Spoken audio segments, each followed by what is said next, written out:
Welcome to Mental Health Monday. My name is Mick Coyle. Coming up on the programme this week. Evelyn, where to start? Evelyn was infectious with her laugh and had the most beautiful smile.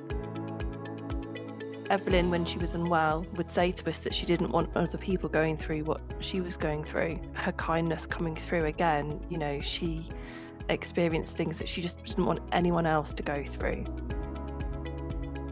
As a parent, you're not equipped unless someone helps equip you. I'm not shocked by those statistics that the parents don't know what to say because the education just isn't there.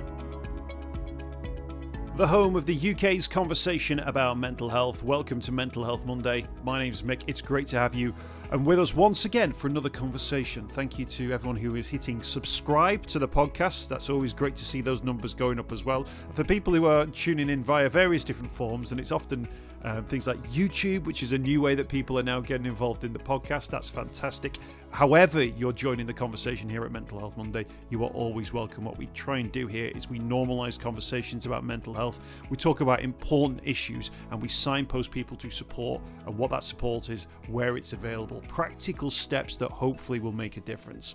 That's exactly what we're going to be doing today with a conversation about young suicide. Now, the team at the Campaign Against Living Miserably, aka C.A.R.E, have got a new survey out, and it's really interesting that survey says, with a focus on young people, that 65% of adults say they wouldn't feel confident about where to turn for practical support should they need to support a young person with suicidal thoughts. Now, the C.A.R.E team did the incredible Missed Birthdays campaign and have an ongoing campaign to raise awareness of the number of young people whose lives have been lost to suicide in the last decade. Those numbers, 6,929. But each of those numbers, each of those statistics, a person, a lived experience, a family in grief, and a family maybe with questions, looking for hope, looking for answers, and hoping, trying their best to put themselves out in the world to encourage other people to open up so that they don't have to join these statistics, and we can start to bring suicide numbers across all age groups down. Now, one of the families who do incredible work in this particular field are the Swifts. Jack and Jenni, who are going to be joining us on the podcast today. Now, they've been sharing the story of their daughter Evelyn as part of C.A.R.E's Missed Birthday campaign. Now, Evelyn died at the age of 15. She took her own life. And Jenni and Jack are sharing her story to talk about what they've gone through, but also to highlight some of the key issues that are coming up as part of this new survey from C.A.R.E as to why this is such an important conversation, the lessons that they've been learning, and the reasons why they're so passionate about speaking out about this particular issue. Now, it's not just about talking about the issue. That's never enough, is it? Of course, it's about signposting people to support, and that's why Jack and Jenni have been absolutely brilliant in sharing their story and highlighting the work of C.A.R.E in this space, because C.A.R.E have got a care kit, which is an online resource which you can go to if you need practical steps to take to help and support someone who's really struggling with their mental health or going through a crisis. That care kit is available through their website. I will put a link to it in the podcast notes so you can have a look at it. It's not brain surgery by any stretch. It's simple advice, and I would urge you, if you just get a few minutes, to click on that link, have a read through and see if you're equipped to deal with that, or if the things you need to do to make yourself available to be equipped for that, because it could save a life. And I think by Jack and Jenni sharing the story of Evelyn, they can save lives and will save lives as well, which is why I'm so pleased to be able to share their story. The podcast notes will contain a link to the C.A.R.E Care Kit. Thank you to Jack and to Jenni for sharing Evelyn's story and their own journey through this as well. And I started by asking Jenni what Evelyn was like. Evelyn, where to start? Evelyn was infectious with her laugh and had the most beautiful smile. And as a person, she was just kind. That's just who she was through and through. She had a really strong moral compass and sense of justice, a fiery sense of justice, and always looking out for the underdog, really.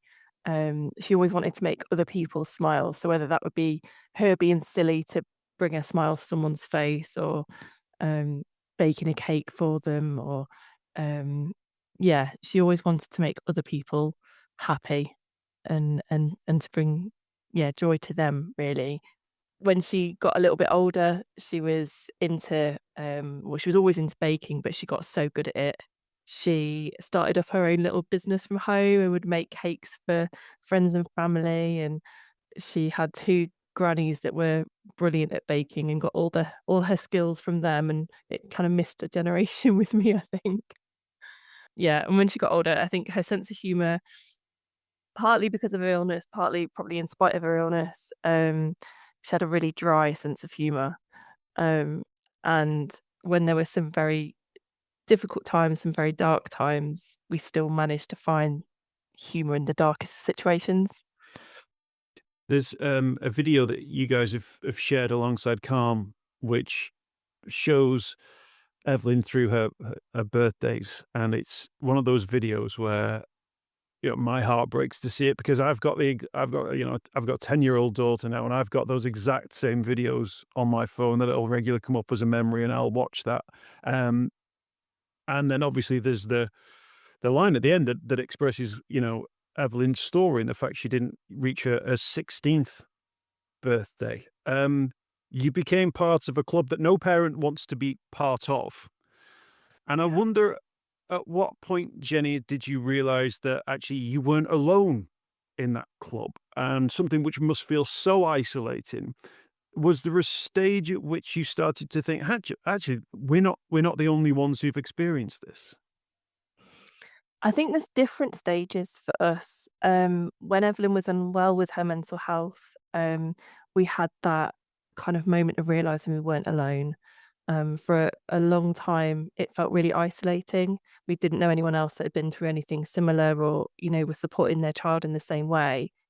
Um, and then we found different organizations that helped.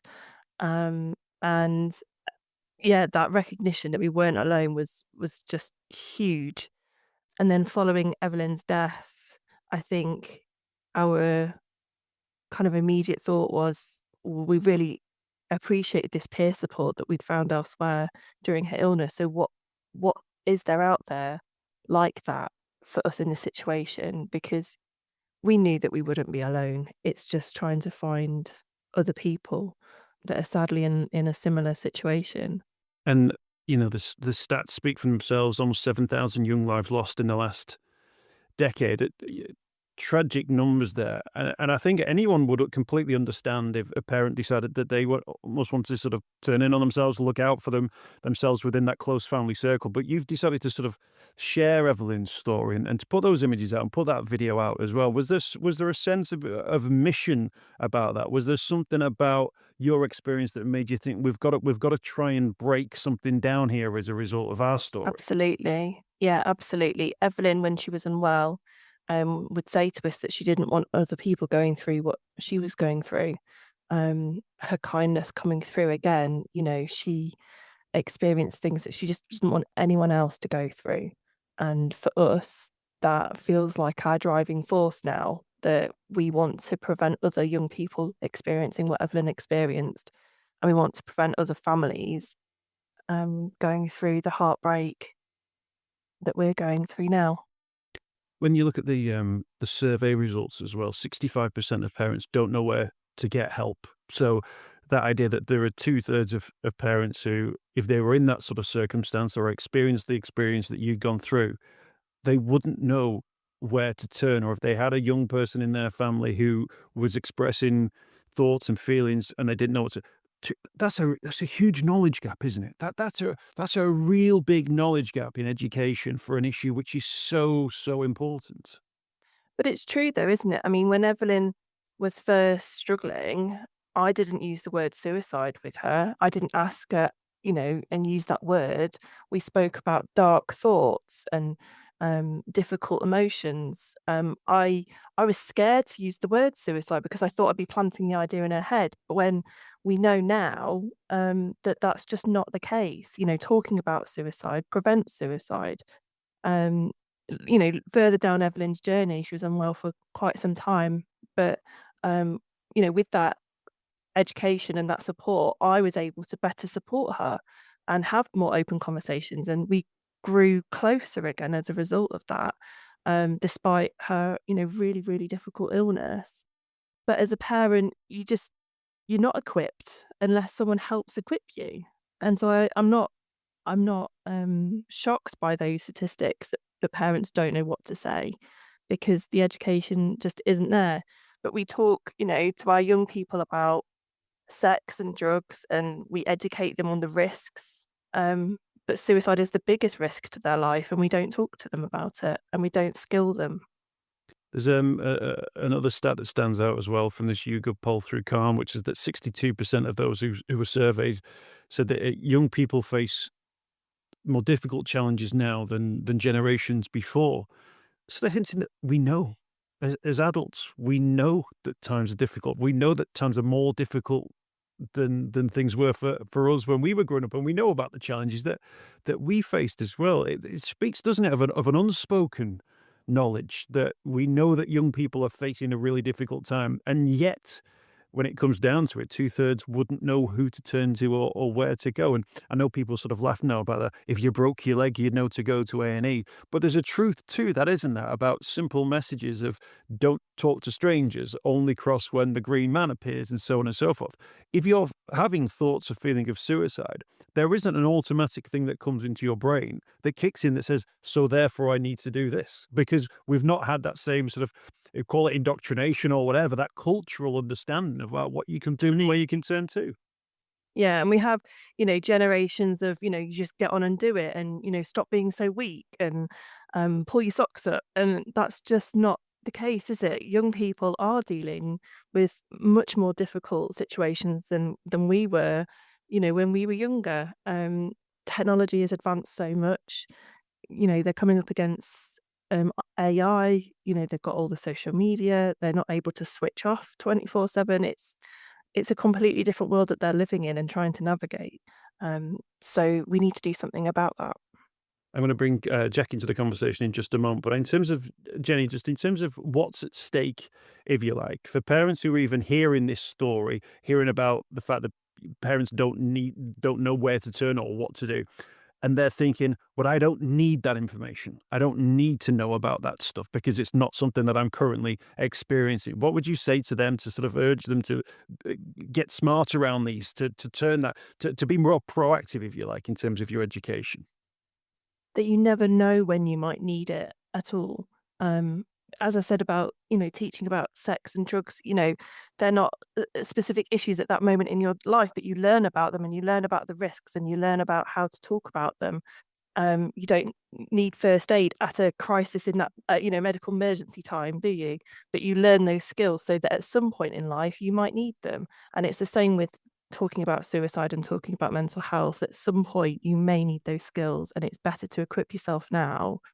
And we hope that that's, you know, one of the things with this film is that it resonates with people that, you said you related to it and the family films that you have at home. And we just hope that people watch it can see themselves with it and recognize that suicide can happen to anyone, and it's better to equip yourself with those skills.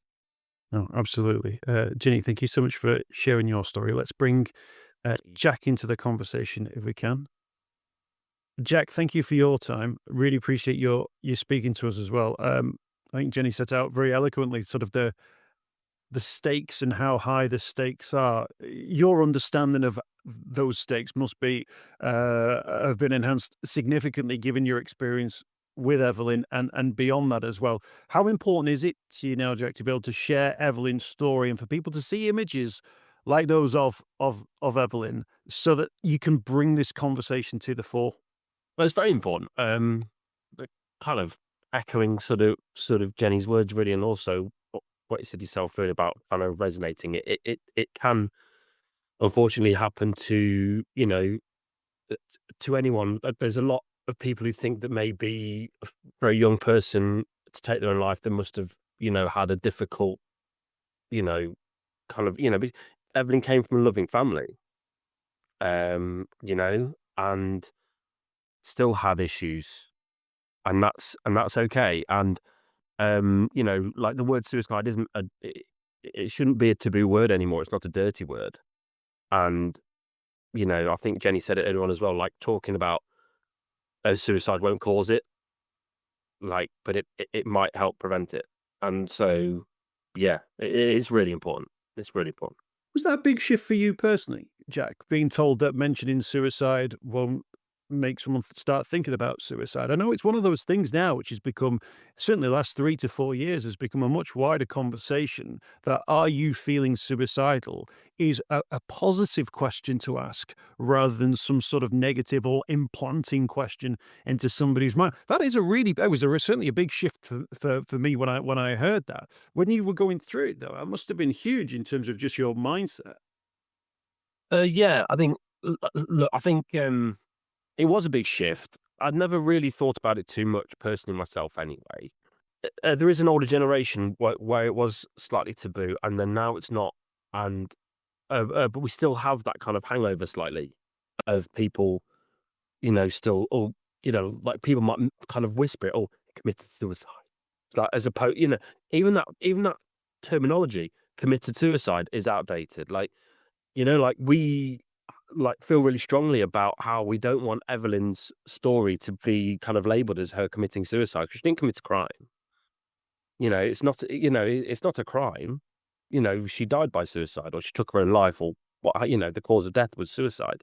So there's a lot of stigma attached, and I think it was a big shift for me personally. But also, like we had a little kind of mantra, if you like when Evelyn was really poorly, which was well, like when you know better, you do better.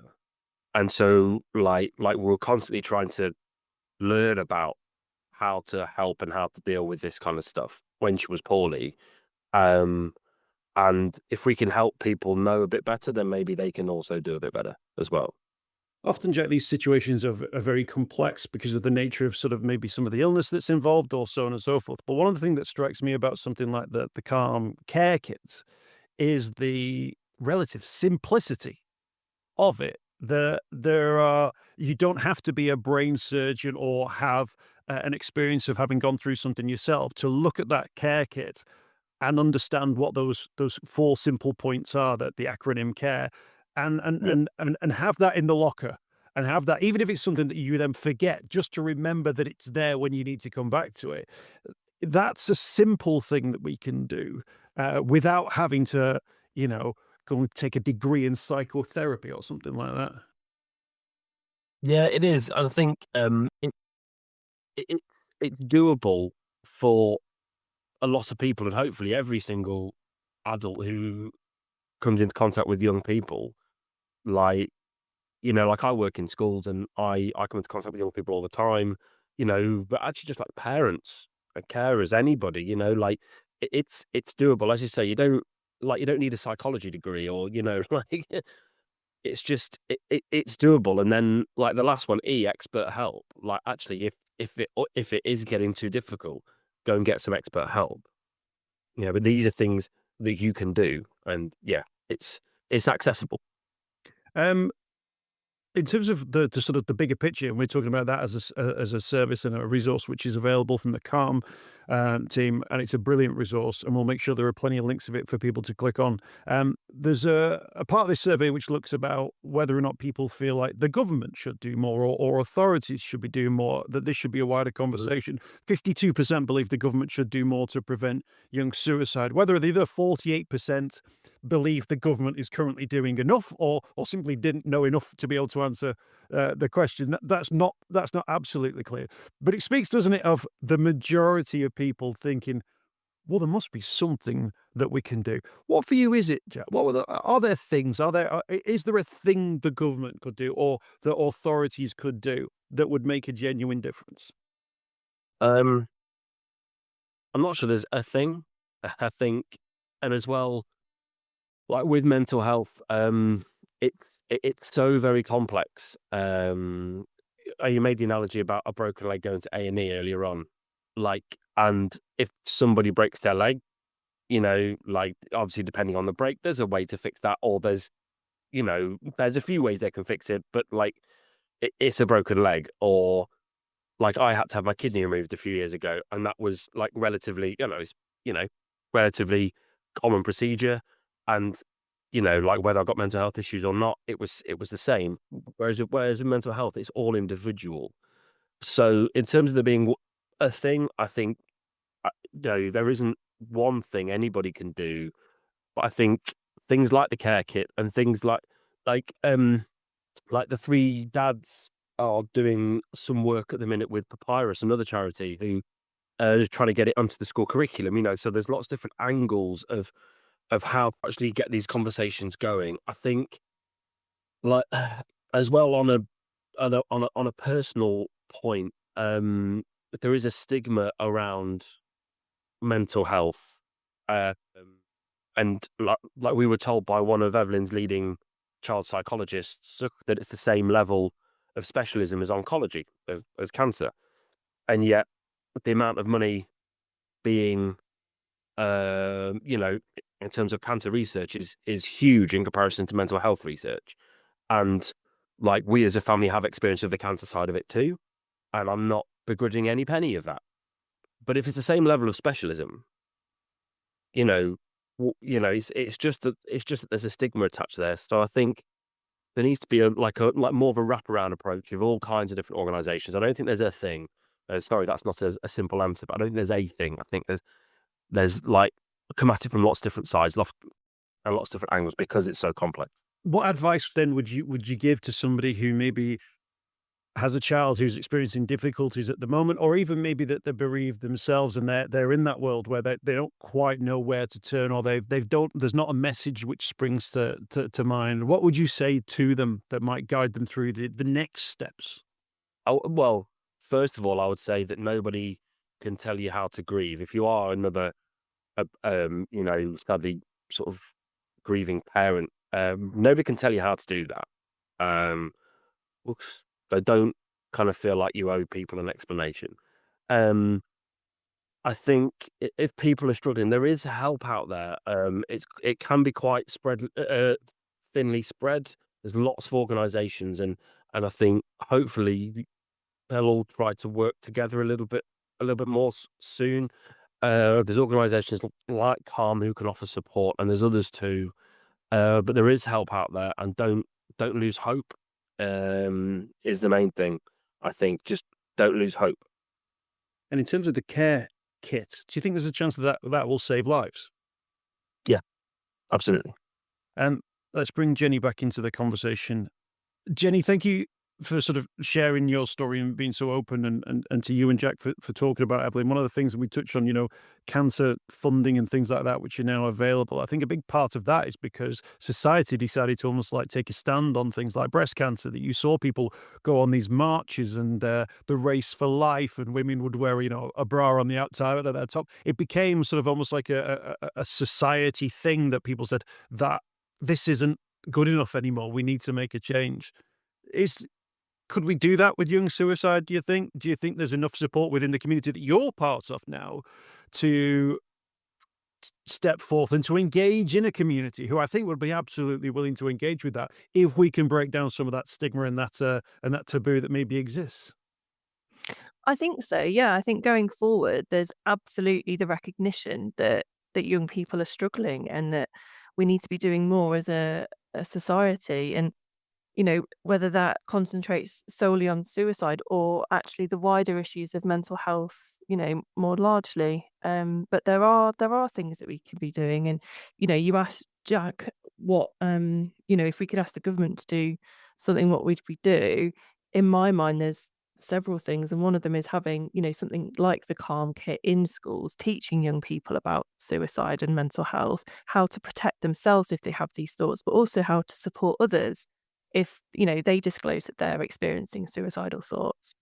And in something from our experience is that within social care and healthcare, there is no mandatory mental health or suicide prevention training.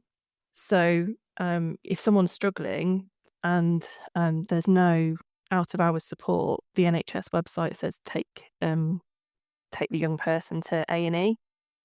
A&E staff do not have mandatory training on mental health or suicide prevention. And so our experiences are not great in that regard, and the support that Evelyn received or didn't receive. No, sure. I appreciate that. And thank you for that response. Jack, I apologise for springing that question upon you. I thought you gave a very eloquent response as well, but I think they both complement each other. Jack and Jenny, thank you so much for your time. Thank you, and I'll say this on behalf of as a parent, for sharing that video that you've shared of Evelyn as well. I think it's going to have a huge impact as well. I'm sure Evelyn would be very proud of what her parents are doing now and the work that they're doing as well. We'll put links as well to the C.A.R.E kit in the work that we do as well, so that people can see that and share that around too. But thank you for sharing your time today. Thank you very much. Jenni and Jack Swift there talking about Evelyn, and always moving to hear families share stories of those that they've lost, but particularly when it comes with now that sense of mission. That idea that there are things you can do. And the first things you can do, head to the C.A.R.E website and check out their C.A.R.E kit. I've got a link to that in the podcast notes. The government, of course, they say they're taking action. I've got a statement from them off the back of this survey. They say it's the government's mission to reduce the lives lost to suicide, giving mental health the attention and focus it deserves. As part of this, they say, we will address the causes of suicide and take action to improve children and young people's mental health. As we shift from focus to prevention, we will recruit an extra 8,500 adult and child mental health staff, modernise the Mental Health Act, and provide access to mental health support in every school.